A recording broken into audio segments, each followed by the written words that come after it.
আপনার নামজারি আবেদন মঞ্জুর হয়েছে, কিন্তু কিভাবে ডিসিআর কাটবেন বুঝতে পারছেন না? কিভাবে ঘরে বসে নিজে নিজে ডিসিআর কাটতে হয় জানেন না? তাহলে আজকের ভিডিওটি আপনার জন্য। হ্যাঁ, আপনাকেই বলছি, আজকের সম্পূর্ণ ভিডিওটি আপনার জন্য। তাই ভিডিওটি না টেনে সম্পূর্ণ দেখার অনুরোধ রইল। হ্যালো গাইস, আসসালামু আলাইকুম। আশা করি আপনারা সকলে অনেক ভালো আছেন। আজকে আমি আপনাদেরকে দেখাবো ঘরে বসে কিভাবে নিজে নিজেই আপনার নামজারির ডিসিআর কাটবেন। চলুন ভিডিওটি শুরু করা যাক। প্রথমে আপনি আপনার ডিভাইস থেকে যে কোনো একটি ব্রাউজার ওপেন করে নেবেন, তারপর লিখবেন mutation.land.gov.bd। লিঙ্কটি আমি ডেসক্রিপশন বক্সে দিয়ে দিয়েছি। এই লিঙ্কে প্রবেশ করার পর আপনার সামনে এরকমের একটি ইন্টারফেস চলে আসবে। এখান থেকে আপনি আপনার আইডি এবং পাসওয়ার্ড সঠিকভাবে লিখে নিচে যে ক্যাপচাটি আছে ক্যাপচাটি সঠিকভাবে লিখে লগইন অপশনে ক্লিক করতে হবে। ক্লিক করার পর আপনার সামনে এরকমের একটি ইন্টারফেস চলে আসবে। এখান থেকে মিউটেশন এই অপশনটিতে একটি ক্লিক করতে হবে। তারপর আপনার সামনে এরকমের আরো একটি ইন্টারফেস চলে আসবে। এখানে বর্তমান অবস্থা দেখতে পারবেন, খতিয়ান প্রস্তুত। তারপর বিস্তারিত দেখুন এই অপশনে একটি ক্লিক করবেন। ক্লিক করার পর আপনার সামনে এরকমের আরো একটি ইন্টারফেস চলে আসবে। এখান থেকে খসড়া খতিয়ান দেখুন এই অপশনটিতে ক্লিক করে প্রথমে আপনি খসড়াটি চেক করে নেবেন। আপনি যে আবেদন করেছিলেন সেই আবেদনে আপনি জমির পরিমাণ যতটুকু দিয়েছেন বা দাগ নাম্বার সবকিছু ঠিকঠাক আছে কিনা। আর অবশ্যই খসড়াটি সংরক্ষণ করে নেবেন, কারণ ডিসিআর কাটার পর এই খসড়া দ্বিতীয়বার ডাউনলোড করার মতো কোনো সুযোগ থাকবে না। সবকিছু সঠিকভাবে চেক করার পর যদি সবকিছু ঠিকঠাক থাকে তাহলে ডিসিআর ফি এই অপশনে একটি ক্লিক করতে হবে। ক্লিক করার পর আপনাকে পেমেন্ট গেটওয়ের পেজে নিয়ে আসা হবে।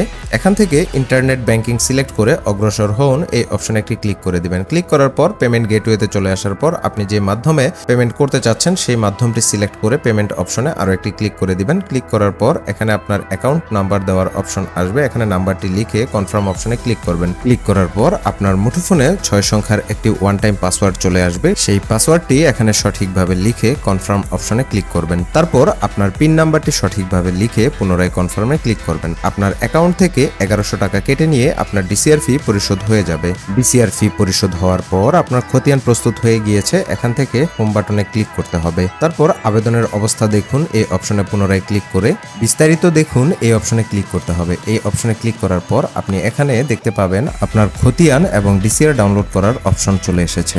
এখান থেকে খতিয়ান ডাউনলোড করুন এই অপশনে ক্লিক করে আপনার খতিয়ানটি ডাউনলোড করে নেবেন এবং ডিসিআর ডাউনলোড এই অপশন থেকে আপনার ডিসিআরটি ডাউনলোড করে নেবেন। খতিয়ান এবং ডিসিআর ডাউনলোড করার পর পরবর্তী পদক্ষেপ হচ্ছে আপনার জোত নাম্বারটি সমন্বয় করানো। 2026 সালের ভূমি মন্ত্রণালয়ের নতুন আপডেট অনুসারে এখন আপনাকে আর ভূমি অফিসে গিয়ে আপনার জোত নাম্বার খুলে সমন্বয় করাতে হবে না। অটোমেটিক আপনার জোত নাম্বার ওপেন হয়ে যাবে এবং সমন্বয় হয়ে যাবে। এখান থেকে আপনি হোম অপশনে ক্লিক করে ড্যাশবোর্ডে চলে যাবেন। তারপর এলডি ট্যাক্স এই অপশনে গিয়ে হোল্ডিং তালিকা এই অপশনটিতে একটি ক্লিক করে দিবেন। তারপর আপনি এখানে আপনার জোত নাম্বার দেখতে পাবেন এবং পদক্ষেপ এই অপশনে একটি ক্লিক করে দিবেন। পদক্ষেপে ক্লিক করার পর আপনার কত টাকা খাজনা এসেছে এটা আপনি এখানে দেখতে পাবেন। আর কিভাবে খাজনা পরিশোধ করতে হয় সে বিষয়ে আমাদের চ্যানেলে ভিডিও দেওয়া আছে, আপনি চাইলে সেই ভিডিওটি দেখে আসতে পারেন। যেহেতু এটা নতুন ডিসিআর কাটা হয়েছে সেক্ষেত্রে এটা অটোমেটিক সমন্বয় হয়ে গিয়েছে। আর যাদের পূর্বে ডিসিআর কাটা কিন্তু তাদের খতিয়ান এখনো সমন্বয় করা হয়নি, কিভাবে খতিয়ান সমন্বয় করতে হয় সে বিষয়ে আমাদের চ্যানেলে ভিডিও দেওয়া আছে, আপনি চাইলে সেই ভিডিওটিও দেখে আসতে পারেন। ভিডিও সম্পর্কে আপনার যে কোনো জিজ্ঞাসা আমাদের জানাতে পারেন কমেন্টসের মাধ্যমে।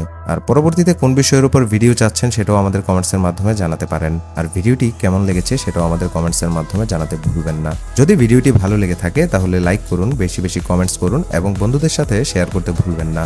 আবারও ফিরে আসবো নতুন কোনো বিষয় নিয়ে ভিন্ন কোনো ভিডিওতে। সে পর্যন্ত সবাই ভালো থাকবেন, সুস্থ থাকবেন এই কামনায় শেষ করছি। আল্লাহ হাফেজ।